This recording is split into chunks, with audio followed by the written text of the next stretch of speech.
예, 좀 편하게 쉬셨습니까? 이제, 전반에서는 인구에 대해서 말씀을 드렸는데, 그 인구가 이제 일자리를 갖고, 이제, 뭐 취직도 하고 이렇게 해야 되는데, 그런 구조를 이제 고용구조라고 하고, 이제부터는 고용구조에 대해서 좀 보도록 하겠습니다.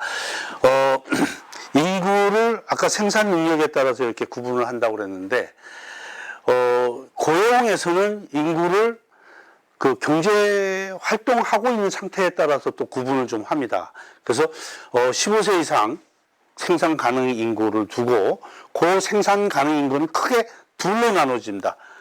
경제 활동 인구와 비경제 활동 인구. 그래서 경제 활동을 하고 있는 사람과 경제 활동을 하지 않는 사람입니다. 그런데 경제 활동 인구는 다시 또 둘로 나눠집니다. 취업자와 실업자. 그런데 실업자는 직장을 구하고 있는 사람입니다. 그러니까 반드시 구직자는 실업자입니다. 이게 이제 가끔 이제 개념이 좀 헛갈리기는 하는데, 그래서 어쨌든 경제활동 인구는 취업자와 실업자로 나눠진다는 얘기고요. 근데 이 사람들의 비율, 그래서 취업자를 생산 가능 인구로 나눈 거를 고용률이라고 해요. 그래서 고용률은 국가정책적인 차원에서 보면 응당 일을 해서 먹고 살아야 될 사람이 몇 %나 일자리를 갖고 있느냐, 이게 고용률입니다. 그러니까 고용률은 어떤 나라가 사람들의 일자리를 통해서 정상적으로 운영이 되려면 가장 중요하게 판단을 해야 될 지표지요. 경제활동 참가율은 인구 중에 일할 의사가 있거나 일을 하고 있는 사람들의 비율이 얼마냐 하는 거죠. 그래서 생산 가능 인구, 15세 이상 인구 중에 실업자, 취업자 다 합쳐서 경제활동 인구로 나눈 인구, 이걸 경제활동 참가율이라고 합니다. 국가의 어떤 그 경쟁력이랄지 생산 능력 같은 거를 생각을 할 때는 경제활동 참가율이 굉장히 중요하죠. 그러니까 경제 개발 계획을 한달지 장기 계획을 세울 때 국가에서는 경제 활동 참가율이 높아지도록 이 계획을 세워 나가야 되기. 그러니까 경제 활동 참가율이 높아지려면 실업자, 취업자, 실업자 있고 그 다음에 경제 활동 인구로 들어올 수 있는 사람이 누구예요? 경제 활동을 안 하고 있는 비경제 활동 인구에서 데리고 와야 돼요. 그 비경제 활동 인구는 어떤 사람들이냐? 쉬고 있는 사람, 힘들어서 쉬고 있는 사람, 그 다음에 취업을 준비하고 있는 사람, 학교에 다니고 있거나 학원에 다니고 있거나 간에 취업을 준비하고 있는 사람, 그 다음에 애를 키우고 있는 사람, 또 전업주부, 이런 사람들이 다 비경제활동 인구에 들어가요. 그러니까 이 비경제활동 인구를 어떻게 이쪽으로 끌어올 거냐 하는 것도 상당히 큰 문제예요. 그러니까 지금 우리나라 같은 경우에 앞으로 인구 절벽으로 해갖고 경제활동 인구가 모자란다 그러면 제일 먼저 생각해야 될 사람들이 쉬고 있는 사람, 그 다음에는 전업주부, 이런 식으로 차례차례 경제활동 인구로 옮겨오도록. 근데 경제활동 인구를 이 사람들이 옮겨오면 당장 일자리가 없으니까 실업률이 확 늘어나겠죠. 그러더라도 한 나라의 경제력을 키우기 위해서는 이 사람들이 필요하다는 거예요. 그러니까 실업자도 굉장히 중요하다는 말씀입니다. 그 다음에 실업률은 경제활동 인구 중에 실업자가 몇 사람이냐 하는 거예요. 그러니까 이거는 우리 고용대책 보통 얘기하잖아요. 그럼 고용대책이라는 게 뭐냐? 고용을 많이 하게 하는, 그래서 일자리를 많이 만드는 그런 일인데, 실제로 그 내용을 뒤집어 보면 일자리 갖고 있는 사람은 걱정이 없잖아요. 그러니까 일자리 없는 사람에 대한 걱정이잖아요. 그러니까 실업대책이 고용대책이에요. 근데 그 말을 우리는 실업대책이라는 말 잘 안 쓰고 고용대책이라는 말을 자주 쓰게 되죠. 그래서 가장 급한 대책은 장기적인 대책은 경제활동 인구, 경제활동 참가율이 중요하지만 가장 급한 일은 당장 일할 의사가 있는데 일을 하지 못하고 있는 이 사람들에 대한 대책, 실업 대책이 더 중요하게 되죠. 그런데 이 인구도 조금 보면 우리가 혼동이 되는 부분이 있어서 조금 설명을 하려고 그래요. 수입이 있지만 현역 군인이랄지 공익근무요원이랄지 상급 예비역 이런 사람들은 이동을 하게 되면 사실은 법을 위반하게 돼요. 그러니까 법에 의해서 지금 하고 있는 일을 하고 있어요. 교도소 수감자가 뭐 어떻게 할 수 없잖아요. 그래서 이 사람들은 생산 인구 자체에서 계산을 안 해요. 인구에서 빼고 계산을 한다는 얘기죠. 그 다음에 예를 들어서 일주일에 1시간 자문을 해주고 명칭이 거맙이라는 돈을 받고 있는 고문이라는 사람. 일주일에 1시간 달랑 일하고 있는데 이 사람은 뭐냐? 실업자냐 취업자냐? 지금 기준은 먹고 살만하냐를 따지지 않고 일주일에 1시간 이상 일하고 있으면 취업자로 봐요. 그러니까 이건 좀 통계가 과하지 않느냐. 일부러 실업률 줄이기 위해서 통계청이 좀 이상하게 잡지 않았냐. 이건 우리나라 통계청이 정한 일이 아니에요. ILO가 국제적인 기준으로 그렇게 정한 거예요. 그래서 조금 과한 기준인 것 같아도 일주일에 1시간 이상이면 취업자가 되는데 제조업 같은 데 이렇게 경기가 갑자기 불황이 되면 사람들이 어디로 가요? 집으로 가는데 놀 수 없으니까 집에서 일을 해요. 그럼 가족들을 도와서 농업에 종사를 하는데 자기가 만약에 사업자인 것 같은 경우는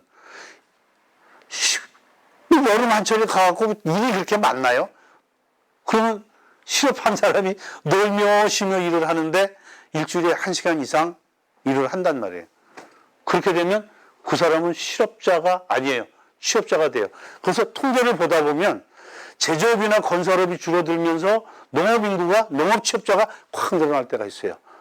이런 경우는 우리가 취업자지만 좀 잘 구분해서 생각을 해야 돼요. 그러니까 취업자지만 사실상 굉장히 어려운 취업자에 해당이 된다라는 거예요. 그 다음에 이런 예, 직장을 구하기 위해서 입사 원서를 낸 아르바이트 학생. 아까 학생은 학교를 다니고 있으면 비경제 활동 인구로 봤잖아요. 그런데 직장을 구하고 있다고 하면 의사가 있으니까 실업자잖아요. 취직할 의사가 있으니까. 그래서 입사 원서를 냈어요. 그런데 이 친구가 아르바이트를 하고 있네. 그리고 이 사람은 일주일에 1시간 이상 급여를 받고 일을 하는 취업자예요. 그러니까 실업자 되기가 안 쉬워요. 그 실업자도 과거의 기준은 일주일 이상 일자리를 찾아다녔어야 돼요. 그 통계적으로 기준으로 하면 15일이 속한 주에 그 일주일간 일자리를 찾아다녔느냐. 그런데 지금 기준은 훨씬 엄격해요. 일주일 정도 찾아갖고 실업자 자격이 없다. 한 달, 4주는 찾아야 된다 그래갖고 지금 4주 동안 일자리를 찾아다녀야 실업자가 되는 거예요. 자, 똑같은 비슷한 예인데 아버님 농장에서 직장을 잃고 아버님 농장에 가서 일을 하는 거예요. 근데 아버지가 월급을 안 줘. 그냥 해. 뭐 애비한테 와서 일을 하면서 돈까지 받으려고 해. 그래갖고 일을 하는 거예요. 이 사람은 뭐에 들어갈까요? 그래서 가족을 위해서 일하는 자는 일주일에 18시간 이상 일을 해야 취업자로 봐져요. 그러니까 이 사람이 일주일에 18시간, 그러니까 6일 일하면서 하루에 3시간 정도 일을 하지 않으면 이 사람은 실업자예요. 그 다음에 이 사람들이 문제예요. 저희 집 옆에 아주 유능한 사람이 있어요. 대학교 강사도 하고 하셨던 분인데 주식을 참 잘해요. 그래서 그걸로 먹고 살아요. 그리고 이 사람 되게 철저해요. 아침 새벽에 일어나서 시작을 해갖고 오후 3시 되면 자기 일을 다 끝내고 그 다음에는 운동하러 나가요. 돈도 아주 잘 번 사람. 그러니까 일도 하루에 8시간 정도를 하는 거예요. 근데 집에서 혼자 해요. 이 사람은 취업자야 아니에요? 취업자 아닌데요. 여기서 예를 조금 더 해갖고 손재주가 아주 좋아서 하루에 일주일에 1시간 이상 이거를 해서 먹고 사는 사람은 어떻게 하죠? 그 다음에 촉이 좋아갖고 경마장 가서 가방 따갖고 오는 사람이 있어요. 이런 사람들은 경제활동으로 보지를 않아요. 이 사람들은 비경제활동 인구예요. 그래서 요타라는 말씀을. 그래서 요 경제활동 인구지만 우리가 좀 개념을 갖고 봐야 되겠다는 거고요. 그래서 지금 현재 인천의 고용 구조를 보면 경제활동 인구가 전체 인구에서 차지하는 비중, 경제활동 참가율은 인천이 굉장히 높아요. 전국에 비해서. 취업자가 15세 이상 인구에서 차지하는 비중, 고용률은 항상 높아요. 인천이 거의 대부분의 기관이 높아요. 그 다음에 경제활동 인구 중에서 일한 사람을 빼고 일자리가 없어서 일자리를 찾아다니는 사람, 그러니까 경제활동 인구 중에서 실업자의 비율, 실업률이 거의 대부분 기관의 인천은 전국에서 1등이에요. 그런데 여기서 조금 신경 써야 될 숫자가 뭐냐면 고용률은 일자리가 있는 사람이잖아요. 실업률은 일자리가 없는 사람이잖아요. 그럼 실업률에다 고용률 더하면 1이 돼야 되는 거 아니에요? 말뜻이. 그런데 고용률에다가 실업률을 더하면 1에서 한참 모자라요. 왜? 분모가 여기는 경제활동 인구가 아니고 15세 이상 인구예요. 그래서 왜 고용률이 늘었는데 실업률이 안 줄어듭니까?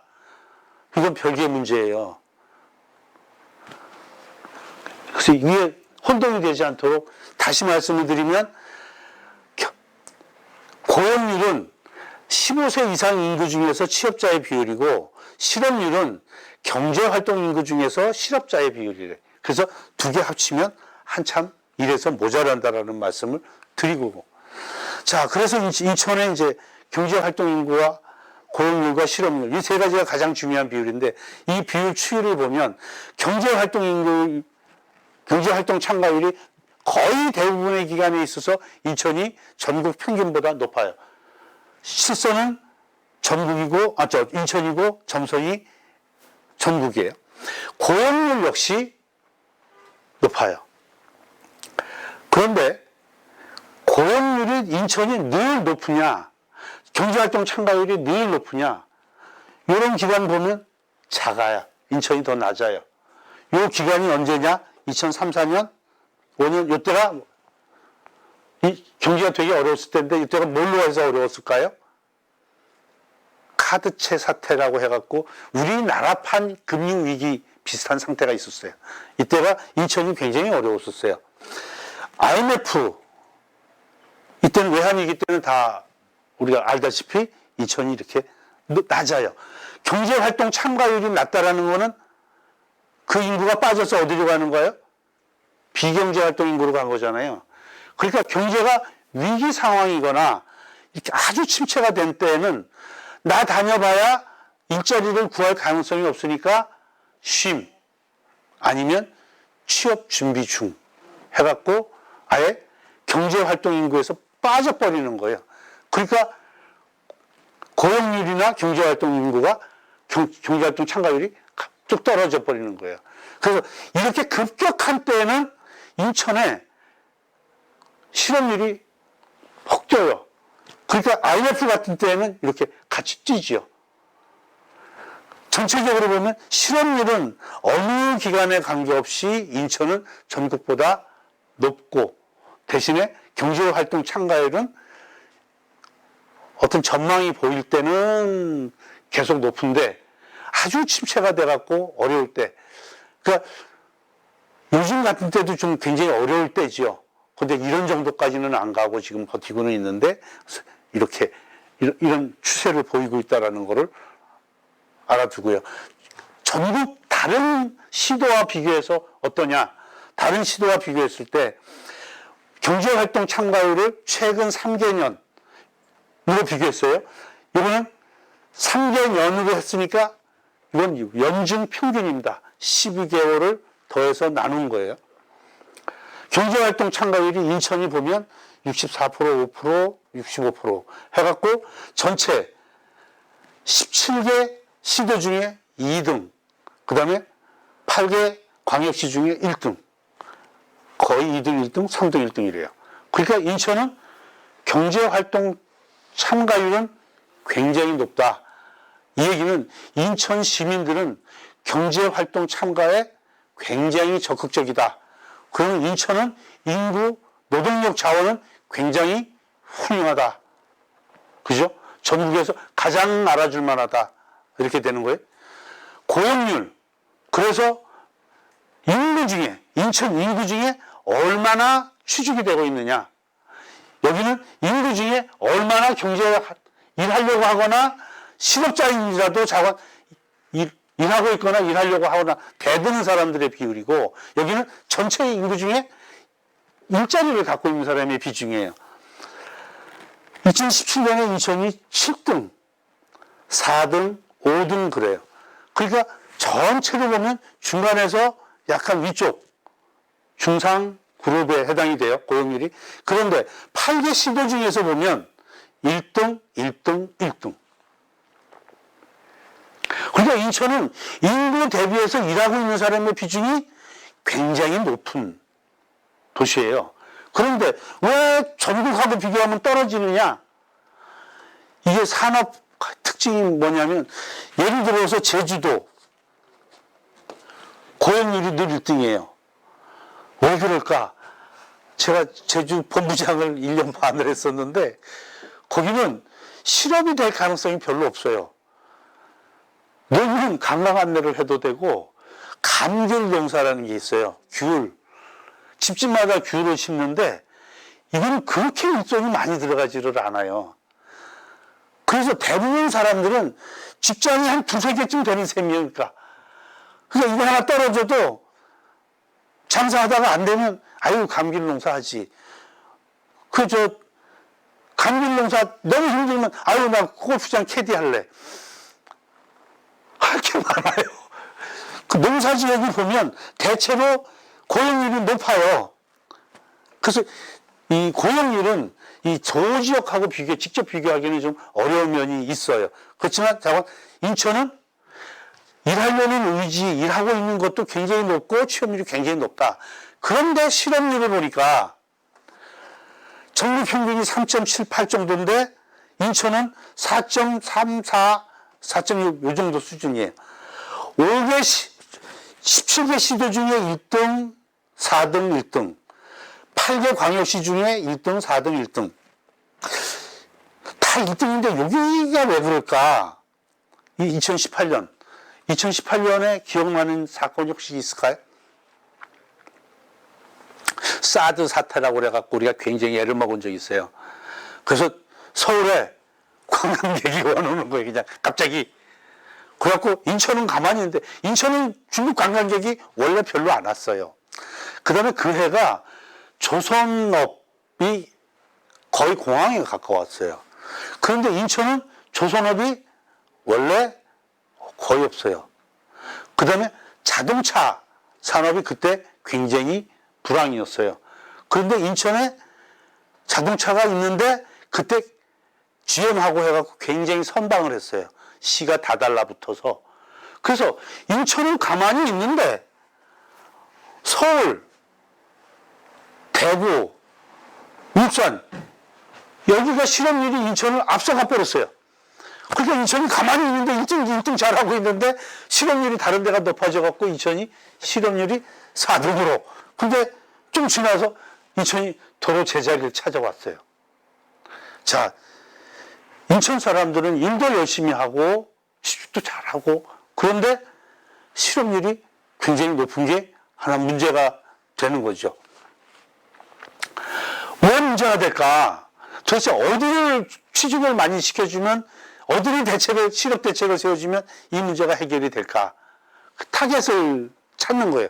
인천의 실업률은 보다시피 이렇게 돼 있어갖고 격차가 늘 이만큼인데 근래에 와서 좀 줄었어요. 그러니까 2017년, 18년, 19년 이렇게 줄었으니까 이거 갖고 자랑할 사람들이 있겠죠. 그죠? 뭐 일자리 본부도 만들고 뭐 일자리 위원회도 하고 해서 많이 했어. 근데 작은 숫자가 이렇게 나와갖고 증명이 된 거죠. 그런 점에서는. 이런 실업률의 격차를 보니까 남자하고 여자하고 우리가 보통 실업률이 높으면 우리는 늘 생각하기를 여자들 실업률이 높아서 그럴 거야 라고 생각을 하는 거예요. 그래서 여자하고 남자 실업률 추이를 봤어요. 남자들 실업률이 이게 이제 똑같은 스케일이에요. 6%에서부터 1%까지를 이렇게 쭉 놓은 건데 추이를 보니까 2000년대부터 쫙 해서 한 20년을 보니까 인천의 실업률, 남자 실업률 평균이 여자 실업률보다 높아요. 그죠? 그 다음에 전국 평균보다 인천이 높으냐, 여자 실업률이 격차가 뭐 0.3, 0.5, 0.7, 0.4, 0.5 별 차이 없어요. 그러니까 그냥 이렇게 봐갖고 심각한 거는 수준 자체는 오히려 남자가 문제예요. 근데 이거는 드러난 거예요. 왜냐하면 여자들은 집에 있을 수가 있으니까 기회가 없으면 아예 두드리지를 않고 숨어 있을 수 있어요. 그러니까 그런 것까지 감안하면 조금 뭐 달리 판단할 수도 있지만 일단 드러난 거로서는 손 들고 나와서 일자리 달라고 하는 사람은 남자가 더 많아요. 그러니까 우리가 생각하던 거랑은 좀 차이가 있다. 그래서 남녀가 그렇게 크게 다르지는 않다. 그러면 나이별로 좀 보자.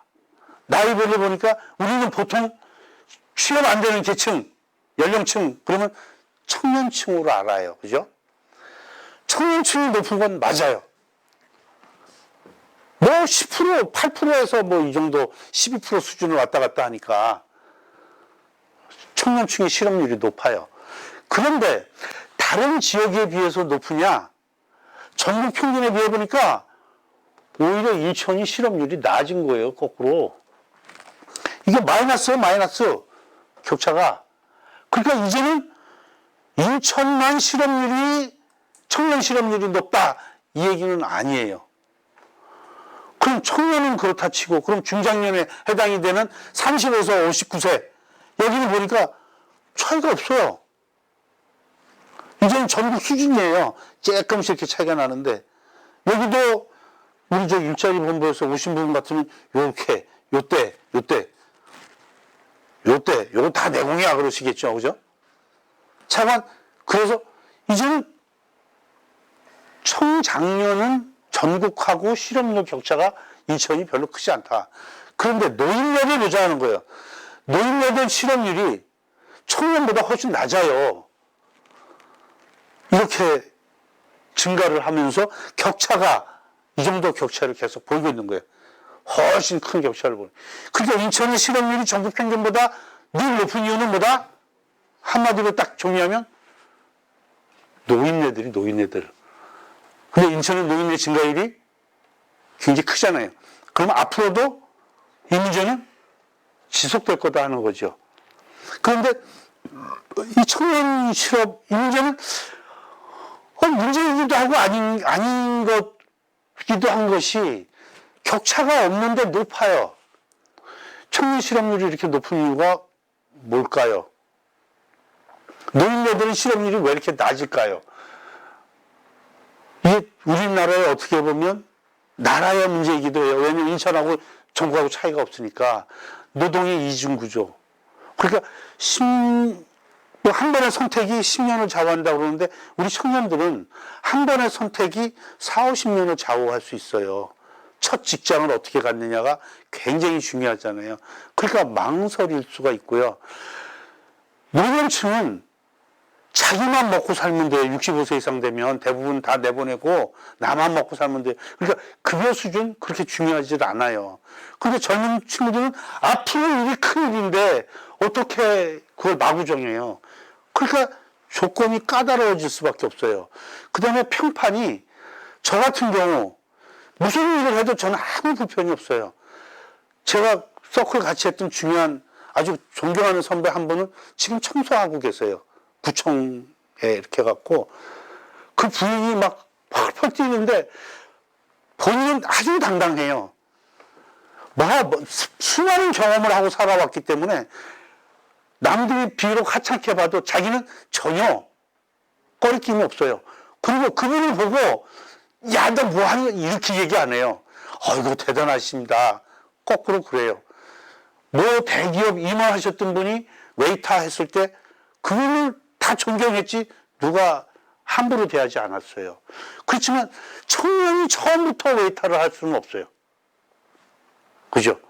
그러니까 경력을 생각을 해야 된다 그러면 청년은 까다롭고 오랫동안 고를 수밖에 없으니 실업률이 높아질 수밖에 없는데 이렇게 까다롭게 고르는 그 환경을 바꿔주지 않으면 노동의 이중구조가 계속이 되고 그러면 실업률이 계속 높을 수밖에 없는 문제가 있다는 얘기예요. 그러니까 이걸 자꾸 알선을 해주면 실업률이 줄어들 거라고 생각하는데 아니에요. 몰라서 취직을 못하는 게 아니고 너무 잘하기 때문에 취직을 못하는 거예요. 환경을 바꿔줘야 되는 게 더 큰 문제죠. 이게 뭐 인천이나 우리나라나 다 같이 겪고 있는 문제다 하는 거예요. 다음 번호는 일자리의 질에 관한 거예요. 일자리의 질은 크게 내가 종사상 지위, 그러니까 이게 뭐 통계적으로 봐갖고는 실업자서부터 차례대로 이렇게 나눠갖고 안정된 일자리까지 이렇게 순서를 나눈 게 종사상 지위예요. 그러니까 제일 위가 실업이 있고 실업 다음 이제 근로자가 있는데 임금 근로자가 있는데 실업자하고 임금 근로자하고 사이가 뭐가 있어야 되겠어요? 그러니까 취업자하고 실업자하고 사이에 여기는 남이 고용을 해준 사람, 아무도 고용을 안 해준 사람, 그 사이에는 내가 나를 고용한 사람. 그게 자영업자예요. 그게 자영업이니까 내가 내 월급 주는 거니까 임금 근로자가 아니고 비임금 근로자예요. 그래서 조금 이제 유식한 척 하려면 자영업자를 영어로 뭐라고 했겠어요? 그러니까 영어로 뭐라고 하냐는 얘기는 국제적으로 어떻게 부르느냐는 얘기인데 self-employed예요. 자기가 자기를 고용한 자. 이거 훌륭한 영어예요. 그래서 비임금 근로자가 이렇게 있는데 이 위에는 이제 실업자가 있고 비임금 근로자가 있고 임금 근로자가 있는데 비임금 근로자는 넓은 의미의 자영업자예요. 그 안에는 사람을 쓰는 사람, 안 쓰는 사람. 그 다음에 무급가족 종사자는 가령 남편이 일을 하는데 부인이 가만히 내둘 수가 없어. 그래서 나가서 일을 봐주는 거예요. 아니면 부인이 일하는데 남편이 가만히 있을 수가 없어. 가서 샷한문이라도 올리고 내리고 운전이라도 해줘야지. 이런 경우. 그런데 부인이 막 열심히 벌고 있는데 나 월급 줘 그럴 수는 없잖아요. 먹고 살았으면 됐지. 같이 벌어서 먹고 사는데. 그래서 월급을 못 받으니까 그걸 무임금 가족종사자, 무급가족종사자 그래요. 아까 농사 짓는 분 무급가족종사자 몇 시간 일한다고요? 18시간 이상 일하는 사람들이에요. 그래서 이 사람들이 이렇게 있고, 그 다음에 임금근로자인데, 임금근로자는 1년 이상 일하느냐, 1년에서 3개월짜리 이렇게 일하느냐, 3개월 미만 일하느냐, 뭐 이런 식으로 나눠요. 그래서 상용근로자냐, 임시근로자냐, 일용근로자냐, 그렇게 나누는데, 상용근로자는 그 3개월 이상 일하면서 그래도 안정이 되는 거고, 일용근로자는 근로 계약이 없거나 매일매일 하거나 있더라도 매일매일 하거나 이런 사람들이. 그러니까 여기보다는 여기가 지위가 높은데 지위가 여기서부터는 이쪽으로 가면서 더 높은 거죠. 그 다음에 여기는 직종별로 이건 뭐 높낮이가 아니고 어떤 일을 하느냐 하는 건데 이건 전국하고 인천을 이렇게 나눠서 비교를 해보면 특별히 설명할 부분을 제가 색깔 있는 걸로 이렇게 표시를 했는데 인천은 임금 근로자가 전국이 25% 정도, 4분의 1 정도 되는데 인천은 5분의 1 정도 돼요. 그러니까 자영업자가 인천은 한 5% 정도가 적어요. 자영업자가 불안하고 힘드니까 자영업자가 적으면 좋은 거죠. 대체로 잘 사는 나라는 자영업자가 작아요. 자영업자 비율이 낮아요. 그 다음에 시 중에서도 좀 고도화되어 있고 하면 자영업자 비율이 낮아요. 그런데 인천은 잘 살아서 고도화돼서 자영업자 비율이 낮을까요? 왜 인천은 낮을까요? 자영업자 비율이? 인천은 해불량수의 도시예요. 밖에서부터 이렇게 들어와요. 그런데 저마다 들어오면서 집을 짓고 들어오는 게 아니고 대부분의 경우는 아파트 단지가 생기면 글로 들어와요. 그죠? 그죠? 어떤 지역을 통째로 개발을 해갖고 들어와요. 송도 신도시에 가정집 없잖아요. 물론 다 가정집이지만 우리가 아는 그런 주택 그런 거 없잖아요. 또 지금 여기도 마찬가지죠. 뭐 미추홀구도 지금 개발을 하면 대규모 아파트 단지가 들어와요. 거기에 자영업자가 들어갈 데가 없는 거예요. 그러니까 인천은 도시가 생기면서 계획도시화돼서 그렇게 커갔기 때문에 상대적으로 자영업자가 들어갈 데가 없었던 거예요. 그러니까 구도심에 자영업자들이 몰려져 있는 거죠. 그러니까 평균적으로 인천은 자영업자가 적어요. 자영업자가 적다라는 얘기는 스스로 자기를 채용하는 사람들의 비율이 적다. 다시 뒤집어서 얘기하면 스스로 자기를 채용하는 사람들의 시장이 작다. 그러니까 내가 나를 채용하기보다는 남이 채용해서 들어가는 게 더 그런 일이 많아져야 되는 도시가 인천이다 하는 거예요. 그 다음에 임금 근로자 비율이 이게 작으니까 임금 근로자 비율이 5% 정도가 높은데 기왕에 임금 근로자 하려면 상용 근로자로 높아야 되는데 임시 근로자로 비중이 높은 거예요. 그러니까 2년까지는 아니지만 그냥 한 2달 일하고 나와야 되는 상용 임시 근로자의 비중이 5.7%가 높아요. 100의 5.7%가 높은 게 아니라 17의 5.7%가 높은 거예요. 여기에 17명 있으면 여기는 23명이 있는 거예요. 그러니까 17명보다 5명이 더 많은 거예요. 그러니까 얼마나 많은 거냐 그거죠. 그 다음에 직종별로 보면 여기는 우리가 뭐 특별히 뭐 그럴 것보다도 관리 전문가는 대체로 급여 수준이 높죠. 퀄리티가 높고 부가가치가 높은 쪽에서 일을 하게 되는데 그 비율이 인천이 낮아요. 그 다음에 서비스 판매, 특히 판매 종사자 이게 다른 데보다 높은 거예요. 100%의 2.7이 아니고 22%의 2.7%가 높은 거예요. 10명 중에 1명 정도는 더 있어요, 인천이. 이 사람들이 월급이 판매직이 그렇게 높기가 쉽지 않잖아요.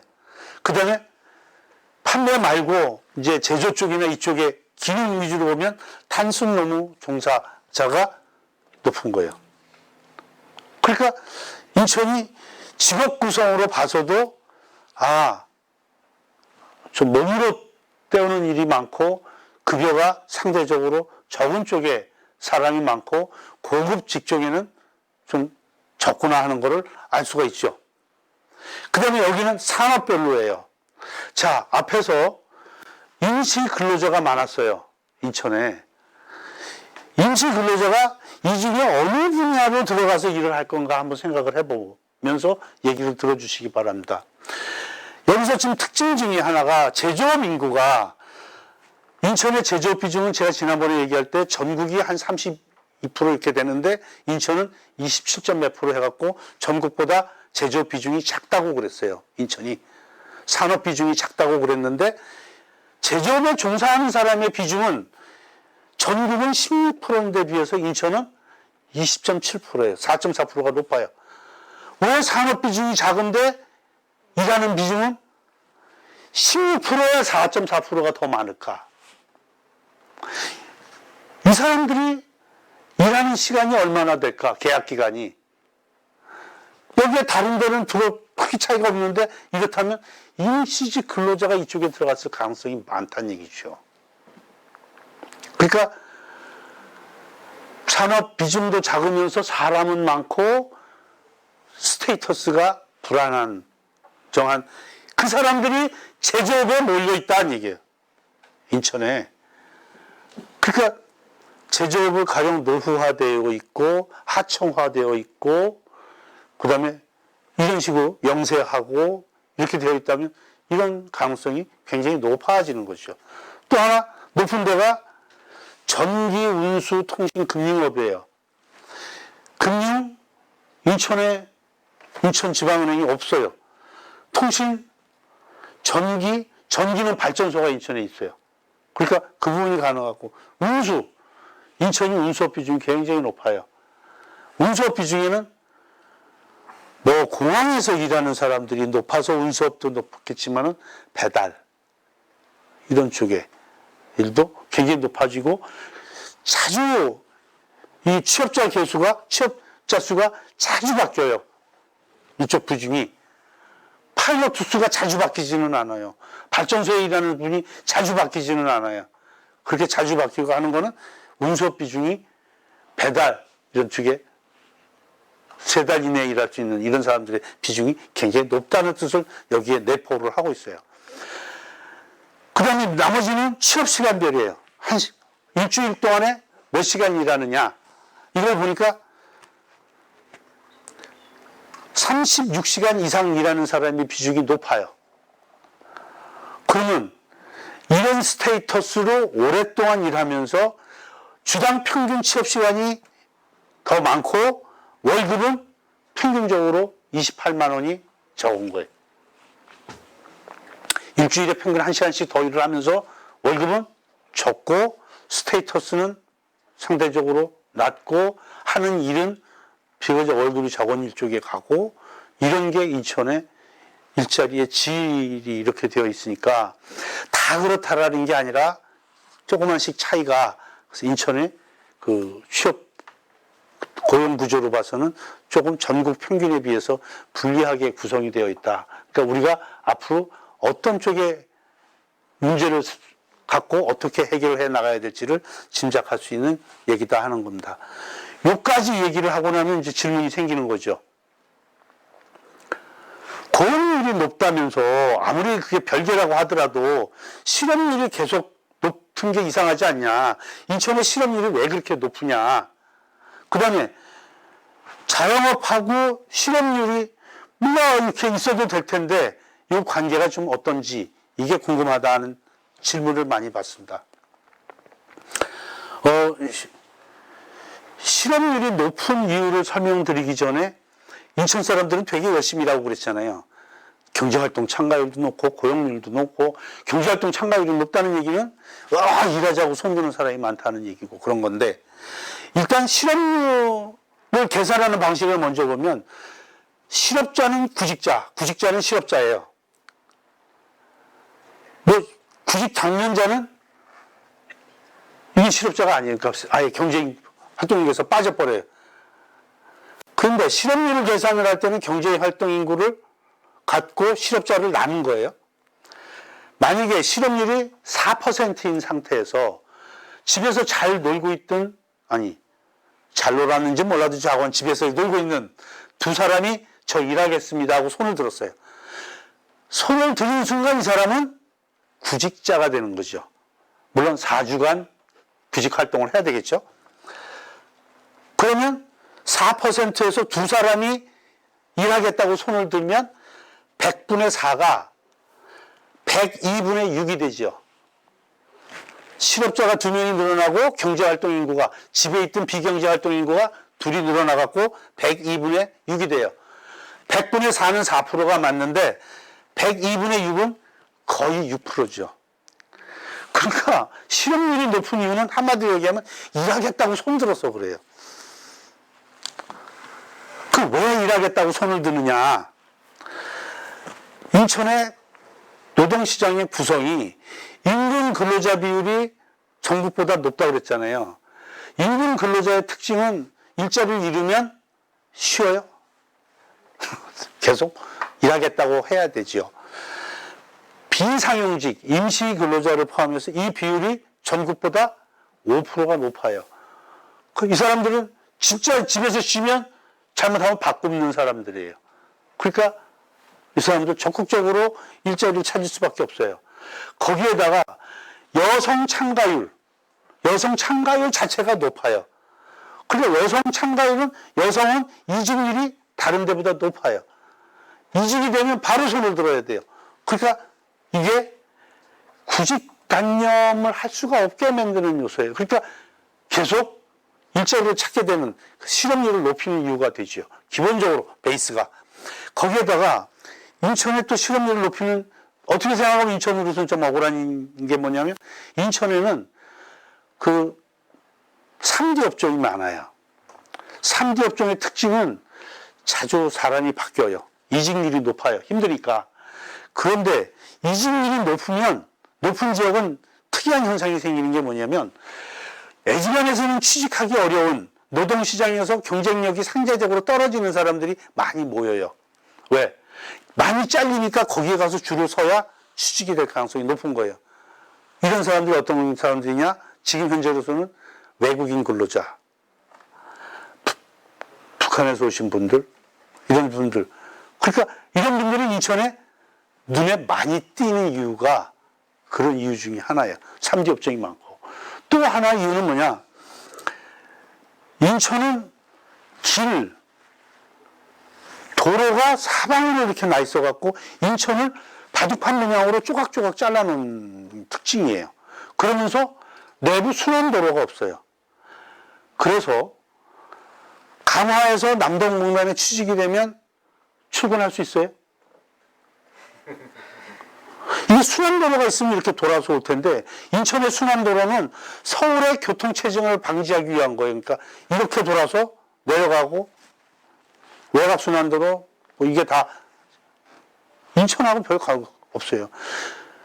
광역시 중에 순환도로가 없는데 한번 따져보세요. 대구, 부산, 광주, 이런 데 다 순환도로가 있어요. 인천은 없어요. 그래서 이걸 만들면 소위 도시 혼잡 비용이 훨씬 줄어들면서 취업을 원활하게 해줄 수 있는 거예요. 이걸 방해하니까 실업률이 높이는, 그래서 도시 혼잡 비용이 실업률을 높이는 요인으로 작용을 하는 거예요. 그 다음에 아까 얘기했던 자영업자, 좀 이따 다시 한번 더 설명을 드리겠지만, 자영업자가 구조적으로 자영업자 비중이 낮으니까 실업을 흡수를 할 그 베이스가 작아지는 거죠. 그러니까 자영업자 시장 자체가 크면 애지간히 실업이 생겨도 그 시장으로 뛰어들면 되는데, 여기는 그게 작으니까 그 실업자를 흡수하지 못하는 문제가 있다. 그 다음에 요즘에 들어와서 특히 많이 생기는 문제인데, 인천의 교통망이 점점 좋아져요. 어디로 가는 교통망이 좋아지냐? 인천 안에서 돌아다니는 그거보다도 서울, 경기로 가는 교통망이 좋아지는 거예요. 그러니까 서울에서 직장을 잃었다. 그러면 이 사람은 주민등록이 서울에 있으니까 서울에 실업자를 잡힐 거 아니에요. 근데 이 사람이 가만히 생각을 해보고, 망부천이 아니더라도 일단 교통이 편한 데로 가갖고 서울에 일자리를 구해봐야 되겠다 해갖고 1호선 전철이든지 고속도로든지를 타고 집값이 싼 쪽으로, 생활비가 싼 쪽으로 온단 말이죠. 그렇게 해서 찾아오는 게 근교에서 제일 교통이 좋은 인천으로, 또 도시화가 제일 잘 되어 있는 인천으로 오는 거예요. 그러면 서울에 주민등록을 두고 실업자였던 사람이 인천으로 주민등록 옮겨갖고 실업자가 되면 인천 실업률은, 인천은 뭐라고 안 했는데 괜히 실업률이 늘어나잖아요. 그래서 좀 속상하지만 인천이 잘 보듬고 있었는데, 이 사람이 취직자를 구했네? 그러면서 여기서 출퇴근하면 여기 취업자가 될 거 아니에요. 도로 가. 뭐야, 취업되면 가고. 이게 수도권에서 빈번하게 일어나는 일이에요. 그래서 서울에서 취업이 안 되면 인천으로 마구 몰려오는 거예요. 그러니까 서울 실업률과 인천 실업률이 이게 왔다 갔다 하면서 서로 영향을 줘요. 특히 청년 실업률이, 서울에서 실업률이 높아지면 인천에 청년들이 서울 취업을 못하니까 가만히 있는 거예요. 그러니까. 그래서 사드 사태가 났는데 서울의 취업률이 떨어졌는데 인천은 외국 사람은 원래 오지도 않았는데 인천의 청년 실업률이 팍 올라가는 거예요. 그러니까 이게 잘 분간이 안 되는 거죠. 그래서 이렇게 생각하면 수도권, 그러니까 일자리위원회는 수도권위원회를 따로 만들어야 돼요. 그러니까 공동으로 해야 같이 이게 왔다 갔다 하지 인천만 혼자 해결을 할 수가 없고 또 인천에서 억울한 게 예산 들여서 실업자 대책을 해놓으면 서울 친구들이 와서 혜택을 받고 가버리네. 속상하잖아요. 이런 게 인천의 실업률을 높이는 또 중요한 이유가 된다. 그래서 실업률이 늘 높고 고용률이 높은 거는 물론 취직도 많이 하기는 하지만은 인천의 노령 인구와 여성층의 인구가 굉장히 활발한 거예요. 그러니까 아까도 봤지만 노령 인구가 그렇게 많은 증가를 하는데도 인천 노령 인구의 실업률은 낮아요. 바라는 게 크지 않고 적응을 잘해요. 경력도 많고 해서. 그래서 이 노령자들이 열심히 취직을 하는 게 고용률을 높이게 되는 거고, 그 다음에 우리 제조 공단이든지 이런 데서 큰 기업들이 빠져나가고 그 자리를 영세한 그 소규모 그 노동 집약적인 제조업체들이 들어오면서 이게 고용 흡수를 상당히 많이 하는 거예요. 특히 임시직 위주로 해서. 그러니까 이게 고용 구조를 높이게 되고 서비스가 제조업이 주면서 서비스업이 늘어나니까 여기도 고용 흡수를 많이 하게 되고 무엇보다도 상대적으로 저임금의 노임 수준이 어느 정도는 받아들여지면서 취직이 훨씬 많이 되는, 그래서 노동률과 그렇죠, 고용률과 실업률이 동시에 높아지는 특이한 구조를 갖고 있다라는 얘기죠. 자영업하고 실업과의 관계는 제가 그냥 숫자를 연중 평균 숫자를 20년간 그냥 여기다 찍어 놓은 거예요.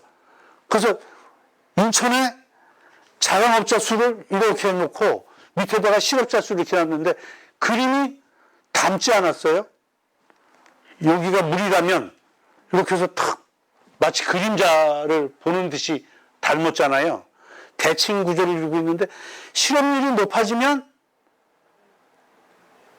자영업자 비율이 떨어지고, 그러니까 실업률이 높아지면 원래대로 하면 자영업자가 늘어나는 게 맞잖아요. 이게 반대로 가고 있다는 얘기예요.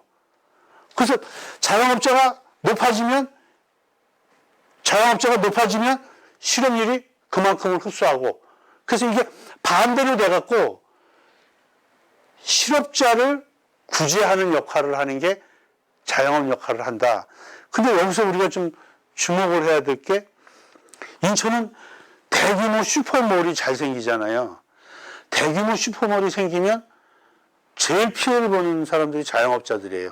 소상공인들 자영업자들인데 이게 대규모 몰이 생기면 그 지역만 하는 게 아니라 여기로 통하는 길을 따라서 자영업자들이 차례대로 이렇게 문을 닫게 돼요. 왜? 여기서 안 사고 그냥 쭉 가서 여기서 사갖고 가니까. 이 대규모 슈퍼몰은 특징이 편의성이잖아요. 쉽게 고를 수 있잖아요. 그러니까 선택 가능성이 높아지니까 소비자 효용이 높아지는 거죠. 그러니까 자영업자들이 문을 닫게 되는데 자영업자가 줄어들면 실업률을 흡수하기가 어렵잖아요. 그러니까 대규모 슈퍼몰을 허용을 할 때는 실업률이 굉장히 낮을 때 허용을 해주는 게 중요하죠. 실업률이 높을 때 아무 생각 없이 대규모 슈퍼몰을 허용을 해주면 불난집에 기름을 붓는 격이 돼버린다는 얘기죠. 그래서 이게 우리들한테 의미하는 게 굉장히 크고, 인천이 장기적으로 봐서는 지금 그 전통시장이니 이런 게 전문화되거나 아니면 슈퍼나 이런 거하고 경쟁력을 갖출 수 있도록 바뀌어 나가야 되는데, 이런 거에 자영업 육성을 통해서 이런 걸 해야 된다고 보면 실업률 흡수를 위해서라도 인천이 자영업 지원에 상당히 신경을 써야 된다는 거죠. 그러니까 비록 자영업 비율이 인천이 좀 낮기는 하더라도 갖는 의미가 굉장히 크다라는 말씀을 드리고 싶은 겁니다.